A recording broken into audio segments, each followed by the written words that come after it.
अस्सलाम वालेकुम नाज़रीन, आप देख रहे हैं मेरा यूट्यूब चैनल और आज हम बात करेंगे नूर मुकद्दम केस के हवाले से। नूर मुकद्दम केस के मरकजी मुल्जिम ज़ाहिर जाफर ने अपनी सजाए मौत के खिलाफ अपील जो है वो सुप्रीम कोर्ट में कर दी है। इस हवाले से मेरे साथ मौजूद है साकिब बशीर, जो कि कोर्ट के उमूर पे जो है गहरी नजर रखते हैं, क्योंकि वो स्पेसिफिकली कोर्ट की बीट भी करते हैं। तो हम इस केस के हवाले से उनसे जानना चाहेंगे। तो साकिब, सबसे पहले तो आपका हमें टाइम देने का शुक्रिया, और दूसरा मैं ये आपसे पूछना चाहूंगी कि आपको क्या लगता है कि इस केस पे कोई नजरसानी हो सकेगी?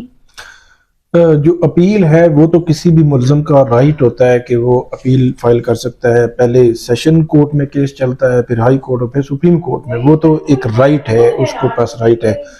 अब सवाल ये है इसमें बनता है कि क्या जो अपील फाइल हुई है उसमें उसको फायदा होगा या नहीं होगा, क्योंकि सेशन कोर्ट ने भी उसे सजाए मौत दी, उसके बाद हाई कोर्ट ने भी उसको सजाए मौत बरकरार रखी। अब वो सुप्रीम कोर्ट में आया है। अब सुप्रीम कोर्ट में क्या फायदा होगा या नहीं होगा, ये बुनियादी सवाल बनता है। मेरा ये ख्याल है कि जितना एक मजबूत केस है उसके खिलाफ जो ज़ाहिर जाफर है और उसके खिलाफ सबूत भी मौजूद हैं, उसके खिलाफ प्रोसिक्यूशन ने पूरा केस जो है वो बनाया है, उससे बाहर निकलना आसान नहीं होगा। सेशन कोर्ट ने भी जो इस पे फैसला लिखा है और हाई कोर्ट ने जो खास तौर पे फैसला लिखा है, और जो इसकी सीसीटीवी फुटेजेस हैं वो बहुत एक तो खौफनाक हैं। उसके बड़े मतलब जिस बंदे ने भी उनको देखा उसके बड़े असरात भी हुए सोसाइटी पे भी।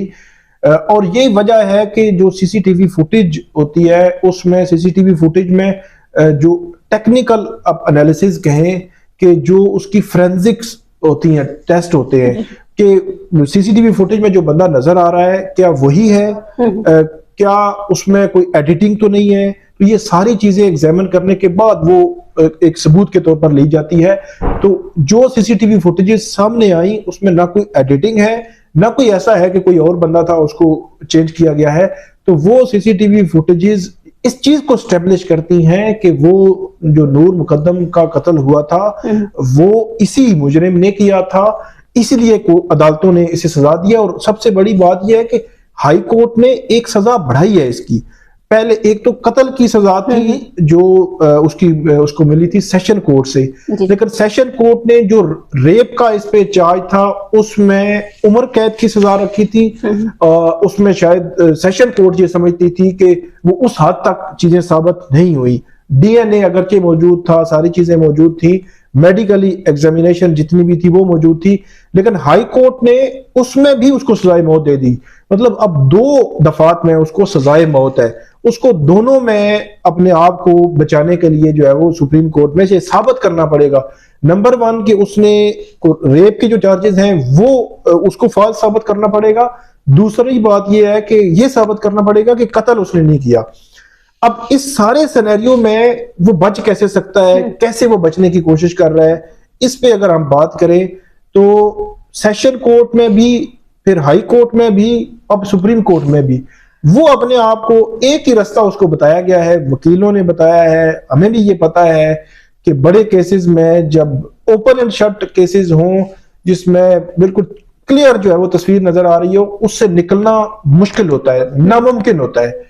तो इसलिए उनको यही बताया गया है, जो कानूनी उनके टीम है, जो लोग हैं, एक ही रास्ता है कि इसको पागल साबित करें। जी बिल्कुल, मेरे जहन में यही सवाल आ रहा था कि क्या अगर वो उसको पागल साबित करते हैं तो उससे वो इसकी सजाए मौत में नजरसानी हो सकती है, या आपको क्या लगता है कि मतलब उसको पागल साबित मतलब कर दिया जाएगा या कर दिया जा सकता है? वो उनकी ख्वाहिश भी है, वो कोशिश भी कर रहे हैं। सेशन कोर्ट में भी उन्होंने कोशिश की। सेशन कोर्ट में जब उनको लाया जाता था तो आज भी आप जाएं यूट्यूब पे तो आपको ऐसी वीडियोस मिलेंगी, कभी वो स्ट्रेचर पे आ रहा है, कभी वो लड़ रहा है, कभी वो कोर्ट में ऊंचा ऊंचा बोल रहा है, कभी कोर्ट के बाहर ऊंचा ऊंचा बोल रहा है।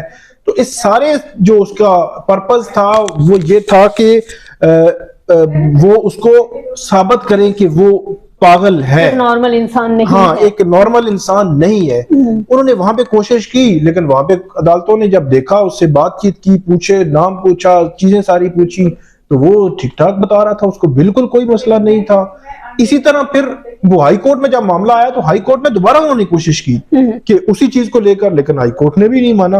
अब उन्होंने पूरा जोर जो है वो लगा रहे हैं कि सुप्रीम कोर्ट में उसको एक नॉर्मल, ये साबित करें कि वो नॉर्मल इंसान नहीं है जी। और वो नॉर्मल इंसान नहीं है और उससे ये एक्ट हुआ है ताकि सजाए मौत से बचा जा सके, सजा जो है वो कम हो सके उसकी। अच्छा, जो नॉर्मल इंसान नहीं होता, अगर एक पागल इंसान और एबनॉर्मल इंसान ऐसा कोई एक्ट करता है तो क्या हमारे कानून में ऐसी कोई गुंजाइश मौजूद है कि उसको सजाए मौत से इस्तिस्ना करार दे दें या कुछ नहीं, वो उसमें होता ये है कि मैक्सिमम पनिशमेंट जो है, मैक्सिमम पनिशमेंट जो है इसमें सजाए मौत है, उसमें सजाए मौत जो है वो उससे रिड्यूस हो जाती है। मतलब ये है कि अगर वो साबित हो जाए, वो उन केसेस में है जहां पे साबित हो जाए। इस केस में तो मैं क्योंकि पहले दिन से इस केस को कवर कर रहा हूं, तो इस केस में मुझे किसी तरह भी ये नहीं लगता कि वो उस बंदे को मसला था कि उसने ये एक्ट किया।